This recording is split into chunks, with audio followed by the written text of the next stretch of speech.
ನಮಸ್ಕಾರ, ನೀವು ನೋಡ್ತಾ ಇದ್ದೀರಾ ಏಷ್ಯಾನೆಟ್ ಸುವರ್ಣ ನ್ಯೂಸ್. ನಾನು ಅಜಿತ್ ಹನಮಕ್ಕನವರ್. ಈಗ ಈ ವಾರದ news hour special. News hour ಸ್ಪೆಷಲ್ನಲ್ಲಿ news person of the week ಇರ್ತಾರೆ, ಅಥವಾ news subject of the week ಬಗ್ಗೆ ಮಾತನಾಡುವುದಕ್ಕೆ ಒಬ್ಬ ಅತಿಥಿ ನಮ್ಮ ಜೊತೆಗಿರ್ತಾರೆ. ರಾಜ್ಯ ರಾಜಕಾರಣದಲ್ಲಿ ಸ್ವಲ್ಪ ದಿನ ತಣ್ಣಗಾಗಿದ್ದ ನಾಯಕತ್ವ ಬದಲಾವಣೆ, ಅಧಿಕಾರ ಹಸ್ತಾಂತರದ ಚರ್ಚೆ ಮತ್ತೊಮ್ಮೆ ನಿಧಾನಕ್ಕೆ ವೇಗ ಪಡೆದುಕೊಳ್ತಾ ಇದೆ. ಈ ವಿಷಯದ ಬಗ್ಗೆನೇ ಮಾತಾಡಬೇಕು ಅಂತಿತ್ತು. ನಾಯಕತ್ವ ಬದಲಾವಣೆ ಅಥವಾ ಅಧಿಕಾರ ಹಸ್ತಾಂತರ, ಇದರ ಬಗ್ಗೆ ತಮ್ಮ ನಿಲುವು ಇಂಥದ್ದು, ತಮ್ಮ ಬೆಂಬಲ ಇಂಥವರಿಗೆ ಅಂತ ಖಡಾಖಂಡಿತವಾಗಿ ಕಾಂಗ್ರೆಸ್ನಲ್ಲಿ ಹೇಳಬಲ್ಲಂಥವರು ಅಬ್ಬಬ್ಬ ಅಂದರು ಒಂದು 10-12 ಜನ. ಅವರ ಪೈಕಿ ಒಬ್ಬರು ಇವತ್ತು ನಮ್ಮ ಸ್ಟುಡಿಯೋದಲ್ಲಿದ್ದಾರೆ, ಮಂಡ್ಯ ಶಾಸಕರಾದ ರವಿ ಗಣಿಗ ಅವರು. ರವಿ ಗಣಿಗ ಅವರ ಕಾರ್ಯಕ್ರಮಕ್ಕೆ ಸ್ವಾಗತ. ನಮಸ್ಕಾರ ಸರ್. ಅವರ ಪ್ರಶ್ನಿಸೋದಕ್ಕೆ ಅನೇಕ ಪಕ್ಷಗಳಿಂದ ಕಾರ್ಯಕರ್ತರು ಬಂದಿದ್ದೀರಿ, ನಿಮ್ಮೆಲ್ಲರೂ ಕೂಡ ಕಾರ್ಯಕ್ರಮಕ್ಕೆ ಸ್ವಾಗತ.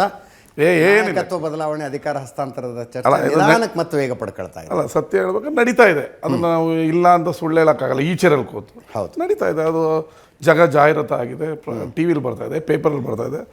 7 ಕೋಟಿ ಕನ್ನಡಿಗರು ದಿನದ ಊಟ ಆದಮೇಲೆ ಚರ್ಚೆ ಅಂತಾರಲ್ಲ, ಗಂಡ ಹೆಂಡತಿ ಮಾತಾಡ್ತಾರಲ್ಲ, ಹಾಗೆ ಮನೆಯಲ್ಲೂ ಮಾತುಕತೆ ಆಗ್ತಾ ಇದೆ. ಪೊಲಿಟಿಕ್ಸ್ ಎವ್ರಿ ಜನಗಳಿಗೂ ಬೇಕಾಗಿದೆ. ದೇಶ ರಾಜ್ಯ ನೋಡಬೇಕಾದ್ರೆ politics is the important. Correct. ನನ್ನ ರಾಜ್ಯದಲ್ಲಿ ನನ್ನ ನಾಯಕ ಏನಾಗ್ತಾ ಇದೆ, ಏನಾಗುತ್ತೆ ಅನ್ನೋದು, ಯಾಕಂದರೆ ಟ್ಯಾಕ್ಸ್ ಕಟ್ತಾರೆ, ಕೆಲವ್ರಿಗೆ ಸರ್ಕಾರದಿಂದ ಉಪಯೋಗನೂ ಬೇಕಾಗಿರುತ್ತೆ. ಅದು ದಿನನಿತ್ಯ ಚರ್ಚೆ ಆಗೋದು ಆಬ್ವಿಯಸ್ಲಿ ನೀವು ಕರೆಕ್ಟ್ ಹೇಳಿದ್ದೀರಾ. ಯಾರು ಮುಖ್ಯಮಂತ್ರಿ ಆಗಿರ್ತಾರೆ, ಯಾರು ಮುಖ್ಯಮಂತ್ರಿ ಸ್ಥಾನದಿಂದ ಕೆಳಗಿಳಿಬಹುದು, ಎಲ್ಲ ಚರ್ಚೆ ಜನರು ಎಲ್ಲ ಕಡೆ ಎಲ್ಲ ದಿನನಿತ್ಯ ಎಲ್ಲ ಪ್ರಪಂಚದಲ್ಲಿ ಮಾತಾಡುವಂಥ ವಾಡಿಕೆ ಮಾತಿದು. ಎಸ್, ಜನಸಾಮಾನ್ಯರಿಗೆ ಬೇಕಾಗಿದೆ. ನಿಮ್ಮ ಪಕ್ಷಕ್ಕೆ ಬೇಕಾಗಿದೆಯಾ, ಸರ್ಕಾರಕ್ಕೆ ಬೇಕಾಗಿದೆಯಾ? ಸರ್ಕಾರದ ವರ್ಚಸ್ಸಿನ ದೃಷ್ಟಿಯಿಂದ, ಪಕ್ಷದ ವರ್ಚಸ್ಸಿನ ದೃಷ್ಟಿಯಿಂದ ಈ ಚರ್ಚೆಗಳು ಒಳ್ಳೆಯದು ಅಂತೀರೋ, ಆಗಬಾರ್ದು ಅಂತೀರೋ? ಪ್ರಜಾಪ್ರಭುತ್ವದಲ್ಲಿ ಎಲ್ಲ ರೀತಿಯ ಚರ್ಚೆ ಆಗಬೇಕು. ಕೆಲವೊಮ್ಮೆ ಒಂದು ಸಾಮ್ರಾಜ್ಯ ಕಟ್ಟಬೇಕಾದ್ರೆ ಒಳ್ಳೆಯವರು, ಕೆಟ್ಟವರು, ಪೊಲೀಸು, ಕಳ್ಳ, ಸುಳ್ಳ ಎಲ್ಲ ಸೇರಿದ್ರೆ ಸಾಮ್ರಾಜ್ಯ ಆಗುತ್ತೆ. ಇಲ್ಲಾಂದರೆ ಏನೋ ಒಂದು ಸಾಮಂತ ರಾಜ್ಯ ಆಗ್ಬಿಡುತ್ತೆ. ಸಾಮ್ರಾಜ್ಯ ಕಟ್ಟಬೇಕಾದ್ರೆ ಎಲ್ಲವೂ ಚರ್ಚೆ ಆಗಬೇಕು. ಅದರ ಒಂದು ಭಾಗ ನಾಯಕತ್ವದ ಚರ್ಚೆ. ಇಸ್ ಗುಡ್ ವೇಯಲ್ಲಿ ಚರ್ಚೆ ಆಗುತ್ತೆ. Is very right. ಹಲವು ಪ್ರಯತ್ನಗಳ ನಂತರ ಡಿ ಕೆ ಶಿವಕುಮಾರ್ ಅವರು ರಾಹುಲ್ ಗಾಂಧಿ ಮತ್ತು ಪ್ರಿಯಾಂಕಾ ಗಾಂಧಿ ಅವರ ಜೊತೆ ಒಂದು ಮೀಟಿಂಗ್ ಮಾಡಿದ್ರು. ಅದಾದ ನಂತರ ಸತೀಶ್ ಜಾರಕಿಹೊಳಿ ಅವರು ದಿಲ್ಲಿಗೆ ಹೋಗಿ ಮಲ್ಲಿಕಾರ್ಜುನ ಖರ್ಗೆ ಅವರ ಜೊತೆ ಒಂದು 20-30 ನಿಮಿಷದ ಸಭೆ ಮಾಡ್ತಾರೆ. ಹೊರಗೆ ಬಂದ ಮೇಲೆ ಹೇಳಿದ್ರು, we have come to a conclusion ಅಂತ ಮಲ್ಲಿಕಾರ್ಜುನ ಖರ್ಗೆ ಅವರು ಹೇಳಿದ್ದಾರೆ ಅಂತ. ಇನ್ನೊಂದು ಕಡೆ ದಲಿತ ಮುಖ್ಯಮಂತ್ರಿಯ ಚರ್ಚೆ, ಈ ಕಡೆ ಸಿದ್ದರಾಮಯ್ಯನವರ ಬಣದಿಂದ ಜೋರಾಗ್ತಾ ಇದೆ. ಇದೆಲ್ಲ ನೋಡಿದಾಗ ನಮಗೆ ಅನ್ನಿಸ್ತಾ ಇರೋದು ಮತ್ತು ವೇಗ ಪಡ್ಕೊಂತಲ್ಲ ಈ ನಾಯಕತ್ವ ಬದಲಾವಣೆಯ ವಿಷಯ ಅಂತ. ಈಗ ನಾಯಕತ್ವದಲ್ಲಿ ಇಬ್ಬರ ಹೆಸರು ಮುಂಚೂಣಿಯಲ್ಲಿದೆ. ಒಂದು ಈಗ ನಮ್ಮ ನಾಯಕರಾದ ಸಿದ್ದರಾಮಯ್ಯನವರಿದ್ದಾರೆ, ನಾನು ಮುಖ್ಯಮಂತ್ರಿ ಆಗಬೇಕು ಅಂತೇಳಿ ನಮ್ಮ ಡಿ ಕೆ ಸಾಹೇಬ್ರದ್ದು ಕೂಡ ಚರ್ಚೆ ಆಗ್ತಾಯಿದೆ. ಮಿಕ್ಕಿದೆಲ್ಲ ನಂದು ಒಂದು ಟವಲ್ ಇರಲಿ ಅನ್ನೋದಕ್ಕೆ, ಈಗ ಆಗಿಲ್ಲ ಅಂದರೆ 28ಕ್ಕೆ ಆಗೋಣ, 28ಕ್ಕೆ ಆಗಿಲ್ಲ ಅಂದರೆ 32ಕ್ಕೆ ಆಗೋಣ ಅನ್ನೋದು ಸರ್ವೇ ಸಾಮಾನ್ಯದಿದು. ಫೈನಲ್ ಮ್ಯಾಚ್ನ ಪಂದ್ಯ ಪುರುಷೋತ್ತಮ ತಗೊಳ್ಬೇಕು ಅಂತ ಇರೋದು. ಈಗ ಒಳ್ಳೆ ಬ್ಯಾಟಿಂಗ್ ಆಡ್ತಾ ಇರೋದು ಸಿದ್ದರಾಮಯ್ಯನವರು. ನಾನು ಪುರುಷೋತ್ತಮ ಪ್ರಶಸ್ತಿ, ಸರಣಿ ಶ್ರೇಷ್ಠ ಪ್ರಶಸ್ತಿ ತೊಗೊಂಡು 28ಕ್ಕೆ ಸರ್ಕಾರ ತರಬೇಕು ಅಂತಿರೋದು ಡಿ ಕೆ ಸಾಹೇಬ್. ತಮ್ಮ ನಿಲುವು ಸ್ಪಷ್ಟ ಆಗಿದೆ, ಡಿ ಕೆ ಶಿವಕುಮಾರ್ ಅವರು ಮುಖ್ಯಮಂತ್ರಿ ಆಗಬೇಕು ಅಂತ. ಏನು ರಾಜಕೀಯ ಲೆಕ್ಕಾಚಾರ? Tell me point by point. ಇಂತಿಂಥ ಕಾರಣಕ್ಕಾಗಿ ಡಿ ಕೆ ಶಿವಕುಮಾರ್ ಮುಖ್ಯಮಂತ್ರಿ ಆಗಬೇಕು. ಏನು?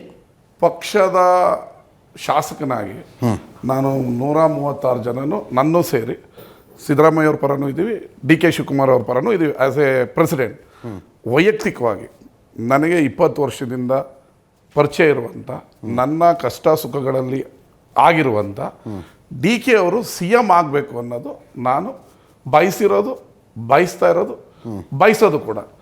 ಅದರಲ್ಲಿ ಯಾವ ನಿಲುವಿಲ್ಲ. ಹಂಗಂತ ಇನ್ನೊಬ್ಬರನ್ನ ತೊಂದರೆ ಕೊಡಿ ಅಂತ ನಾನು ಹೇಳ್ತಾ ಇಲ್ಲ. 136 ಜನನು ನಾವು ಸಿದ್ದರಾಮಯ್ಯ ಅವ್ರ ಜೊತೆನೂ ಇದ್ದೀವಿ, ಡಿ ಕೆ ಅವ್ರ ಪರನೂ ಇದ್ದೀವಿ. ಫೈನಲಿ ಇದನ್ನು ಡಿಸೈಡ್ ಮಾಡೋದು ಹೈಕಮಾಂಡ್. ಹೈಕಮಾಂಡ್ಗೆ ಹೈಕಮಾಂಡ್ ಏನು ನಿರ್ಧಾರ ತಗೊಳ್ತಾರೆ ಅದಕ್ಕೆ ನಾನೂ ಭಾಗಿ, ಸಿದ್ದರಾಮಯ್ಯ ಸಾಹೇಬರು ಭಾಗಿ, ಡಿ ಕೆ ಶಿವಕುಮಾರ್ ಅವರು ಭಾಗಿ, 136 ಜನ ಶಾಸಕರು ಭಾಗಿ. ಹೈಕಮಾಂಡ್ ನಿಲುವಿಗೆ ವಿರುದ್ಧ ನಾವು ಯಾರೂ ಇಲ್ಲ. ಇನ್ನು ಮಿಕ್ಕಿದೆಲ್ಲ ಪೇಪರು, ಟಿ ವಿಯಲ್ಲಿ ಚರ್ಚೆ ಆಗೋದು, ಪಕ್ಷದ ಕಾರ್ಯಕರ್ತರು 10 ಜನ ಹಿಂಗೆ ಹೇಳ್ಬೋದು, ವಿರೋಧ ಪಕ್ಷದವ್ರು ಹಂಗೆ ಮಾತಾಡ್ಬೋದು. ಅದು ದಿನನಿತ್ಯದ ಚರ್ಚೆಯ ವಸ್ತು. ನಿಮ್ಮಗಳ ಸಂಖ್ಯೆ ಕಡಿಮೆ ಇದೆ, ಸಿದ್ದರಾಮಯ್ಯನವರೇ ಹೇಳ್ತಾರೆ ಅದನ್ನು. ಡಿ.ಕೆ. ಶಿವಕುಮಾರ್ ಸಿ ಎಂ ಆಗಬೇಕು ಅನ್ನುವ ಶಾಸಕರುಗಳ ಸಂಖ್ಯೆ ಕಡಿಮೆ ಇದೆ. ದಿಲ್ಲಿಗೆ ಹೋಗಿದ್ರು ಸರ್, ರಾಜದೀಪ್ ಸರ್ದೇಸಾಯಿ ಅವ್ರಿಗೆ ಇಂಟರ್ವ್ಯೂ ಕೊಡ್ತಾ ಇದ್ರು. Some MLAs are telling that D K. Shivakumar has to become a chief minister ಅಂತ ಕೇಳಿದ್ರೆ ದೇ ಆರ್ ವೆರಿ ಫ್ಯೂ ಅಂತ ಸಿದ್ದರಾಮಯ್ಯನವ್ರು ಹೇಳ್ತಾರೆ. ನಿಮ್ಗಳ ಸಂಖ್ಯೆ ಕಡಿಮೆ ಇದೆ ಅಂತ. ಸಮ್ಮು ಫ್ಯೂ 136 ಇರಬಹುದು. ಓಕೆ, ಆಡೋ ಭಾಷೆಯಲ್ಲಿ ಒಂದಷ್ಟು ಜನ MLA ಅಂತಂದರೆ 136 ಇರಬಹುದು. ಈ ಎಲ್ಲೋಗ್ತೀಯ ಅಂದರೆ ಸುವರ್ಣ ನ್ಯೂಸ್ಗೆ ಹೋಗ್ತಾ ಇದ್ದೀನಿ ಅಂತ ಆಡೋ ಭಾಷೆಯಲ್ಲಿ ಹೇಳ್ಬೋದು. ಸುವರ್ಣ ನ್ಯೂಸ್ಗೆ ಹೋಗ್ಬೇಕಾದ್ರೆ ರೇಸ್ ಕೋರ್ಸ್ ರೋಡ್ಗೆ ಬರಲೇಬೇಕು, 4ನೇ ಫ್ಲೋರ್ ಹತ್ತಲೇಬೇಕು, ಈ ಸೀಟಲ್ಲಿ ಕೂರಲೇಬೇಕು. ಆಡೋ ಭಾಷೆಯಲ್ಲಿ ಹೇಳ್ಬೇಕಾದ್ರೆ ನಾವೇನು ಸಮ್ಮು ಆ್ಯಂಡ್ ಫ್ಯೂ ಎರಡು ಸೇರಿದ್ರೆ 136 ಆಗೋದು. ಇದು ಮ್ಯಾಟರ್ ಆಗೋದಿಲ್ವಾ ಎಷ್ಟು ಜನ ಶಾಸಕರು ಯಾರ ಕಡೆ ಇದ್ದಾರೆ ಅನ್ನೋದು? 136 ಜನ ಕೂಡ. ನೋಡ್ರಿ, ಕೆಲವರು ಬೇಳೆ ಬೇಯಿಸ್ಕೊಳ್ಳೋಕ್ಕೋಸ್ಕರ DK ಅವ್ರ ಹತ್ರ ಬಂದು ರಾತ್ರಿ ಬೆಳಗ್ಗೆ ಏನಾರು ಹೇಳ್ಬೋದು, CM ಸಿದ್ದರಾಮಯ್ಯ ಅವ್ರ ಹತ್ರ ಹೋಗಿ ರಾತ್ರಿ ಬೆಳಗ್ಗೆ ಏನಾದರೂ ಹೇಳ್ಬೋದು. 136 ಜನರು DK ಅವ್ರ ಹತ್ರ ಸಿದ್ದರಾಮಯ್ಯ ಅವ್ರ ಹತ್ರ ಹೇಳೋದು. ಹೈಕಮಾಂಡ್ ಏನು ಹೇಳ್ತದೆ ಅದಕ್ಕೆ ಬದ್ಧ ಇದ್ದೀವಿ ನಾವು. ಯಾರು ಹೈಕಮಾಂಡ್ ವಿರುದ್ಧದ ಹೋಗೋ ಪ್ರಶ್ನೆ ಇಲ್ಲ. ವೈಯಕ್ತಿಕವಾಗಿ ನಾನು ಏನು ಅನ್ನೋದು ನಾನು ಹೇಳ್ಬೇಕಲ್ಲೇ ಮೊದಲೇ ಹೇಳ್ಬಿಟ್ಟಿದ್ದೀನಿ. 2.5 ವರ್ಷ ಸರ್ಕಾರ ನಡೆದ ರೀತಿ ನಿಮಗೇನಾದ್ರು ಬೇಜಾರಿದೆಯಾ? ಆ ಕಾರಣಕ್ಕೆ ನಾಯಕತ್ವ ಬದಲಾವಣೆಯ ಮಾತಾಡ್ತಾರೆ? ಸಿದ್ದರಾಮಯ್ಯನವರು 5 ಗ್ಯಾರಂಟಿ ಕೊಟ್ಟು 1 ಲಕ್ಷ ಕೋಟಿಯನ್ನು ಪ್ರತಿ ವರ್ಷ ಇಟ್ಟು ನನ್ನ ಕ್ಷೇತ್ರ ಅಷ್ಟು ಬರ್ಡನ್ ತಗೊಂಡು ನನ್ನ ಕ್ಷೇತ್ರನೇ ನಾವು ಹೊಸ ಮಂಡ್ಯವನ್ನು ನಿರ್ಮಾಣ ಮಾಡಿದ್ದೀವಿ. 1,500 ಕೋಟಿ ರೂಪಾಯಿ ನನ್ನ ಕ್ಷೇತ್ರಕ್ಕೆ ಬಂದಿದೆ. 100 ವರ್ಷದಿಂದ ಆಗದೇ ಇರೋಂಥ ನಾಲೆಗಳಿಗೆ ಇನ್ನೂ 300 ಕೋಟಿ ರೂಪಾಯಿ ಕೊಟ್ಟಿದ್ದಾರೆ. ಎಲ್ಲ ಇವತ್ತು ಬೆಳಗ್ಗೆ ನಾನು 10 ಕೋಟಿ ರೂಪಾಯಿದು ಭೂಮಿ ಪೂಜೆ ಮಾಡಿ ಬಂದಿದ್ದೀನಿ. ಮೊದಲೆಲ್ಲ 5 ದಿನ ಆಗೋದು. KRS ನೀರು ತೆಗೆದ್ರೆ ಲಾಸ್ಟ್ ಐಲ್ಯಾಂಡ್ಗೆ ತಲುಪಬೇಕಾದ್ರೆ 5 ದಿನ ಆಗೋದು. ಈಗ 24 ಅವರ್ ಒಳಗಡೆ ನೀರು ಬರುತ್ತೆ. ಮಂಡ್ಯ ರೋಡು ಹಳ್ಳಿ ಥರ ಇತ್ತು. ನೀವು ಬನ್ನಿ, ಒಳ್ಳೆ ಫುಟ್ಪಾತ್ ಮಾಡಿದ್ದೀವಿ. 4 ಸರ್ಕಲ್ ತೊಗೊಂಡಿದ್ದೀವಿ. 5 ಕೋಟಿ ಹಾಕಿದ್ದೀನಿ. ನಿಮಗೆ ವಿದೇಶದ ಮಾದರಿ ಸರ್ಕಲ್ನ ಅಭಿವೃದ್ಧಿ ಮಾಡ್ತಿದ್ದೀವಿ. ಇದೆಲ್ಲ ದುಡ್ಡು ಕೊಟ್ಟಿದ್ದು ಸಿದ್ದರಾಮಯ್ಯ ಅವರೇ ಅಲ್ವಾ? ಅಂದರೆ ನಿಮ್ಮ ಶಾಸಕರು ಬೇರೆಯವರು ಗ್ಯಾರಂಟಿ ಯೋಜನೆಗಳಿಂದಾಗಿ ನಮ್ಗೆ ಅನುದಾನ ಬರ್ತಿಲ್ಲ ಅಂತ ಹೇಳಿದ್ರೆ ಸುಳ್ಳು ಹೇಳಿದ್ರೆ ಅಥವಾ? ಈಗ ಒಂದು ಉದಾಹರಣೆ ಕೊಡ್ತೀನಿ ನಿಮಗೆ. ಒಬ್ಬರು ಶಾಸಕರು ನಮ್ಮ ಗ್ಯಾರಂಟಿಯಿಂದ ಬಂದಿಲ್ಲ ಅಂತ ನಾವು ಒಳಗಡೆ ಚೆಕ್ ಮಾಡಿದಾಗ ಅವ್ರು ಯಾವುದೋ ಒಂದು ಫೈಲ್ ಕ್ಲಿಯರ್ ಆಗಿಲ್ಲ ಅನ್ನೋ ಕಾರಣಕ್ಕೆ ಈ ಡೈಲಾಗ್ ಕೊಡ್ಬಿಟ್ಟಿದ್ರು. ಆಮೇಲೆ ಫೈಲ್ ಕ್ಲಿಯರ್ ಆಯಿತು. ಫೈಲ್ ಅಂದರೆ ಯಾವುದೋ ಕಾಮಗಾರಿ ಇದಾವೆ. ಓಕೆ, ಅವ್ರ ಕ್ಷೇತ್ರ ಅದೇನು ನೀವು ಕ್ಲಾರಿಫಿಕೇಶನ್ ಕೊಡಬೇಕಾಗಿಲ್ಲ. ಓಕೆ,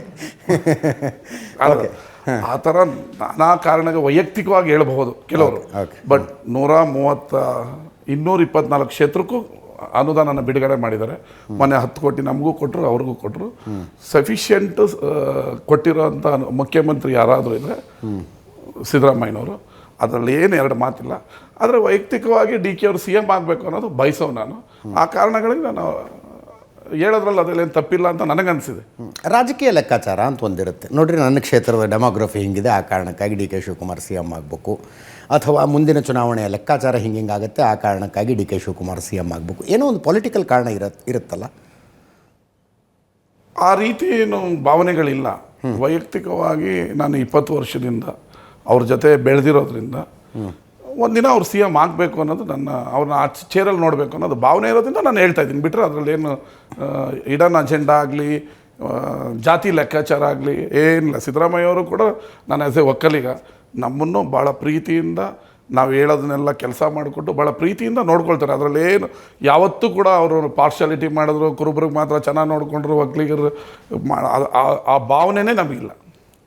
ತಾವು ಒಕ್ಕಲಿಗರಾಗಿ ಒಕ್ಕಲಿಗರ ಪ್ರಾಬಲ್ಯದ ಜಿಲ್ಲೆಯಲ್ಲಿ ರಾಜಕಾರಣ ಮಾಡ್ತಾ ಇರುವುದರಿಂದ ಒಬ್ಬ ಒಕ್ಕಲಿಗ ನಾಯಕನನ್ನು ಬೆಂಬಲಿಸಬೇಕಾದದ್ದು ರಾಜಕೀಯವಾಗಿ ಸೇಫ್ ಅಂತ ಏನಾದ್ರು ಯೋಚನೆ ಮಾಡ್ತಿದ್ದೀರಾ? ಆ ಥರ ಏನಿಲ್ಲ. ನಾನು ವೈಯಕ್ತಿಕವಾಗಿ DK ಅಂದರೆ ನನಗೆ ಇಷ್ಟ. ನನ್ನ ಕಷ್ಟ ಸುಖದಲ್ಲಿ ಅವರು ಭಾಗಿಯಾಗಿದ್ರು. ಅದು ಅವರು ಪರ ನಿಲ್ಲೋದು ನನ್ನ ಮನುಷ್ಯದ ಧರ್ಮ.